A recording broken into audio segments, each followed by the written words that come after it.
Helena Vieira da Silva, generally known simply as Vieira, is Portugal's foremost 20th century woman artist. Born in Portugal in 1908, Vieira took out French citizenship and lived in France from the 1920s until her death in 1992. Her work, which owes a debt to both Portugal and France, achieved international recognition as an important representation of French post-war painting. It is regarded as belonging to what is known as the Paris School. Considered against this background, Vieira's work stands out for its luminosity and its persistent capacity to use figurative allusions, elements which conjure up reminiscences of Portuguese tiles and landscapes.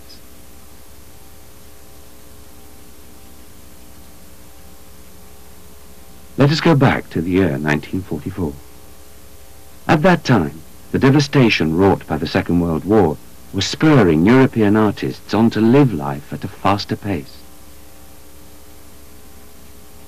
In many cases, they felt called upon to express the tragic circumstances of life at that time in their own work.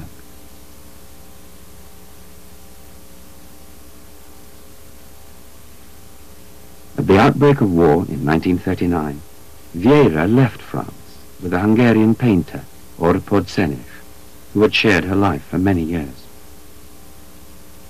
After a short stay in Portugal, she settled in Brazil, where she lived from 1940 until 1947.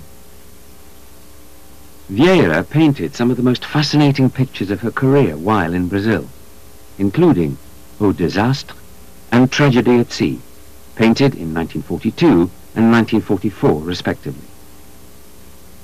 In both works, a tense sense of drama quite uncompromisingly expresses the feeling of panic and the horrors of living through a war.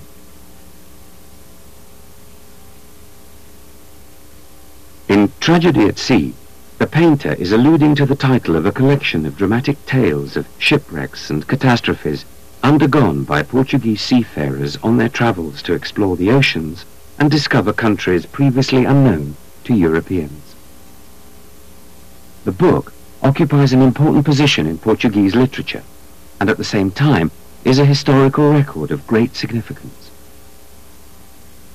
Vieira's picture records the heart-rending drama of many of these stories, while simultaneously creating a parallel with events experienced in the war raging then.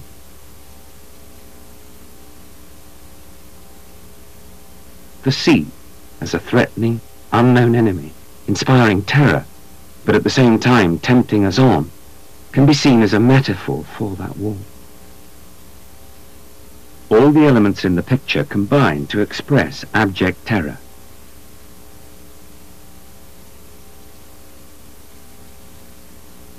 The composition emphasizes the vertiginous situation of groups of people who are reduced to formless masses and sucked into the catastrophe.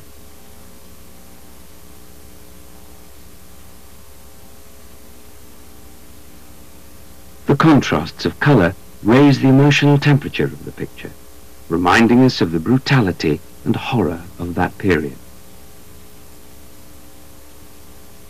The way people are portrayed too, with each individual becoming a small, indistinguishable part of a mass condemned to extinction, reinforces the apocalyptic vision of humanity threatened by war.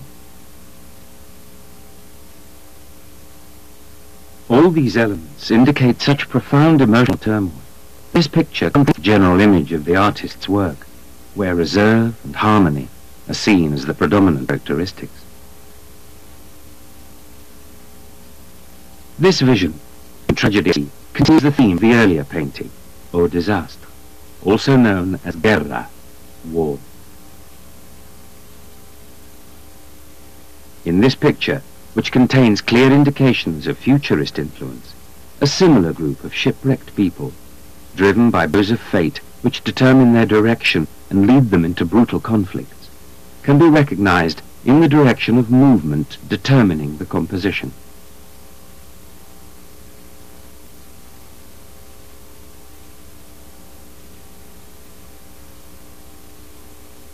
Vieira successfully conjured up masses of bodies which collide and mangle one another, thus creating simultaneously an effect of confusion and an infinite fragmentation and splintering of the pictorial space.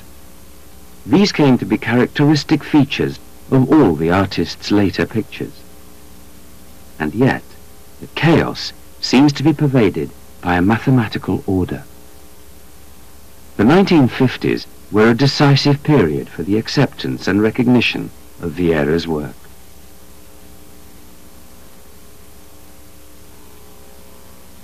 Her career was marked by an increasing number of exhibitions and sales of her works in a number of countries, and her pictures were also bought by the Musée National d'Art Moderne in Paris.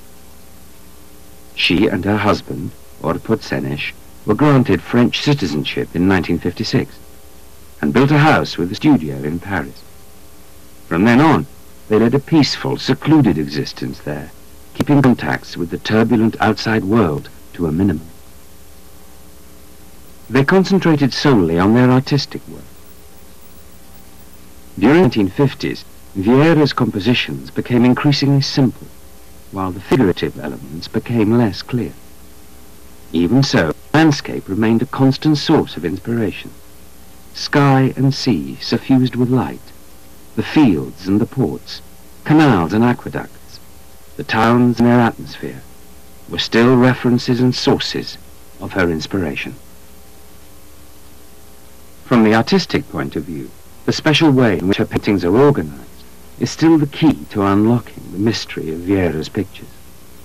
The labyrinth of the perspectives, the detailed rhythms in the play of horizontal and vertical lines, the continual splintering and decomposition of the picture surfaces, the effective reproduction of the many different gradations of brightness, the subtle treatment of vistas, and the progressive dissolution of the horizon, all of this becomes increasingly vague in effect.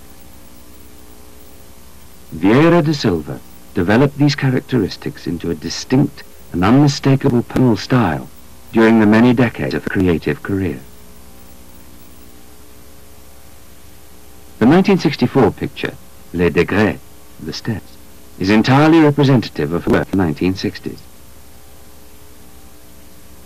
It can be perceived as a completely abstract exercise in composition, but alternatively, it is also possible to see in it reminiscences of the steps in old Lisbon.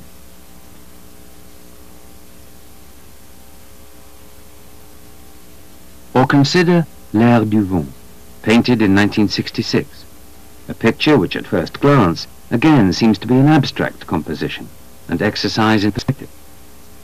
But it can equally well be seen as the distant horizon of a harbour. Vieira's tendency towards lyricism never beguiled her into a complete repudiation of the world around her and her origin. Despite the international acclaim she enjoyed in the context of post-war French painting, she never forgot her roots either, her memory of Portuguese history, and her own involvement in it. Tragedy at Sea is an unequivocal example of this double attachment to Portugal and its history.